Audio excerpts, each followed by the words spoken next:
evening, everyone. My name is VAISNAVI BHOSLE, and I'm a B.Pharm student. I'm currently doing my final year, and I'm from Sneergढ़ Institute of Pharmaceutical Sciences in Nagla. And today I'm here to share you with my presentation that I've prepared on a manuscript. So, firstly, I'll share my screen with you.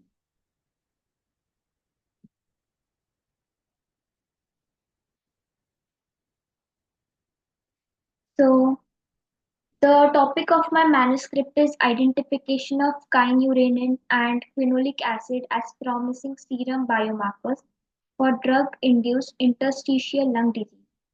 So basically, this manuscript is based on how certain drugs, such as anti-cancer drugs or anti-rheumatic drugs, that are toxic to a body, which cause us drug diseases. So this is my topic. So, drug-induced interstitial lung disease is a serious problem in both clinical practice and drug development. This study aimed to identify promising serum biomarkers for DILD. So, DILD is basically drug-induced interstitial lung disease to improve clinical management of the condition. So biomarkers are biological substances, so they can be serums, which helps us in diagnosis of certain diseased conditions, and so we can manage it. So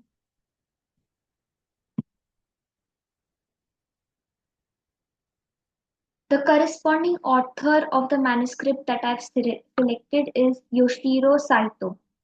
He belongs to Division of Medical Safety Sciences, National Institute of Health Sciences, Kawasaki, Japan. So this author is from Japan. Now, background of the literature is drug-induced interstitial lung disease is a lung injury that occurs as an adverse effect to various drugs such as anti-cancer drugs and anti-rheumatic drugs. As I've told you, that certain drugs such as anti-cancer drugs and anti-rheumatic drugs that are very strong, they can help us in the treatment of certain disease, but also alongside they can cause severe side effects on our body, such as lungs. So, the direct cytotoxic effect of these drugs on pulmonary cells and immune cell mediated pulmonary injuries likely influences the incidences of DILD, although pathological mechanisms are unclear. So basically, we do not have very relevant data on how these drugs causes these injuries, but it is observed that the cytotoxic effect of these drugs cause the injury. DILD can be classified into subgroups such as diffuse alveolar damage. So our lungs have small packs like alveoli, which basically do the gaseous exchange. So when they are damaged, obviously the lung will be damaged. And the organizing pneumonia, non-specific interstitial pneumonia, and hypersensitivity pneumonitis. So these are the various classifications of DILD that on how DILD can be classified. And so the method that we're gonna study for this process. So this manuscript is all the dealing with how we have been using the serums as a biomarkers in identifying the DILDs. And I've told you what our serums is. The targeted serums you can see is the kynurenine and the quinolic acid. Kynurenine and quinolic acid. So the first method is metabolomic analysis. So metabolic analysis is a non-targeted focusing on hydrophilic molecules was used to identify the biomarker candidates. So firstly, we have to identify the biomarker. For that, we use this hydrophilic molecule method to identify it. Then we have the quantitative analysis. So the targeted approaches were used to validate biomarker candidates. Serum levels were measured using the reverse phase liquid chromatography. So in this method, we have been using the chromatography method to check the serum levels to detect the biomarkers. Then we have the cell culture and stimulation. So the human monocytic THP1 and U937 cells differentiated into macrophage-like cells. So we have been creating macrophages here to further analyze the biomarkers. And we have the statistical analysis. So statistical analysis, all the graphical data, and these data are used to evaluate and identify the biomarkers. They are correlated with each other, so we can identify which serum or the biomarker it is. Then next we have is the instrument. So among all the instruments, the main instrument that we have been using is the Western blotting. So this is the Western blotting method in which we detect the proteins serum. Okay. So Western blotting was performed to analyze the IDO1. So IDO1 is ideolinamine 2, 3 dioxygenase 1. So this is a protein expression. So to identify this, we've been using the bloating. You can see how the Western bloating is done. So there are several steps in that, and instruments are used, anode, cathodes, then the bacteria, cell cultures, tissues.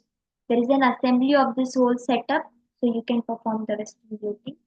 Then we have induction in microphage. Like now we have done this protein, identified this protein with the help of the Western blotting. Now we have to insert in the microphage. We have seen that we have created a microphage. Now we have to induce this protein in the macrophage. So what is the step? So the first step is monocyte differentiation. That is, we differentiate the macrophages that contributes to IDO1.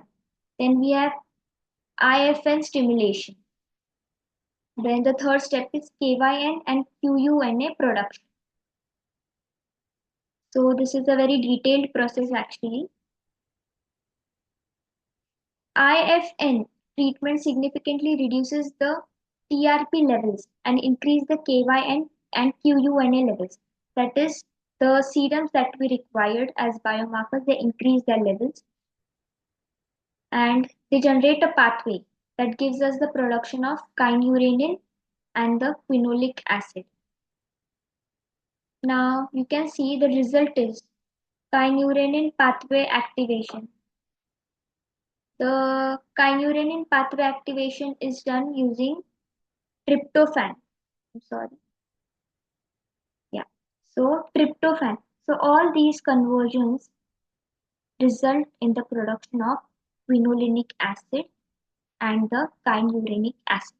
So quinolinic acid is neurotoxic branch under the neurotoxic branch, and the kynurenic acid is neuroprotective branch. So we have seen they first elevate the KYN and QUNA levels and then they decrease the TRP levels. So serum levels of TRP were significantly lower in acute DILD patients as compared to the recovered patients. So this is all the data that has been analyzed, that which serum levels or which protein levels will be higher in the patients and lower in the patients. Okay. Then we have the KYN and TRP ratio. So the KYN and TRP ratio, an indicator of kynurenine pathway activation, was significantly higher in acute DILD patients compared to the other groups. Then we have the correlation with CRP. The kynurenine TRP ratio was positively correlated with the serum C reactive protein. So CRP is serum C reactive protein. Then from all these, we can conclude is that serum concentrations of KYN and QUNA and the TRP ratio are the promising biomarkers for detecting and monitoring DILD. So as we have seen how we have detected the serums and measured their levels. So according to that, we can identify the patient is having DILD and at what stage, like it's acute or it's chronic or it's in the recovery phase. That means the patient is in recovery phase or not. So these markers could facilitate accurate decisions for the appropriate clinical management patients with DILD. Further research is needed to fully understand the biological roles of these biomarkers and their potential for improving patients' outcome. So basically now DILD is difficult to detect. So for that we need biomarkers. So biomarkers, I've told you, they are the molecules which help in detecting the patient's disease or state. Then certain serums, such as we have seen the two serums, the quinolic acid and the kynurenine. So they help us in detection of the DILD, that is drug induced intestinal disease. Then diagnostic potential of the biomarker. So these are just the potential given of the different biomarkers and they are compared with the others. So you can see this is of the KYN, that is AUROC versus the tolerant. We have 0.85 and the rest. You can check out this. Then so now we are about to talk on the clinical implications and the key findings. So what are the clinical implications? Like whatever this we have been studying about the biomarkers and the DILT now, how they are clinically implemented. So firstly in early diagnosis and then the differential diagnosis, then we have the treatment decision. Means first step of this clinical implications that we'll diagnose. Then we'll differentiate like what type of disease or diagnosis we have come through. Then according to the diagnosis we have done, we'll give the treatment.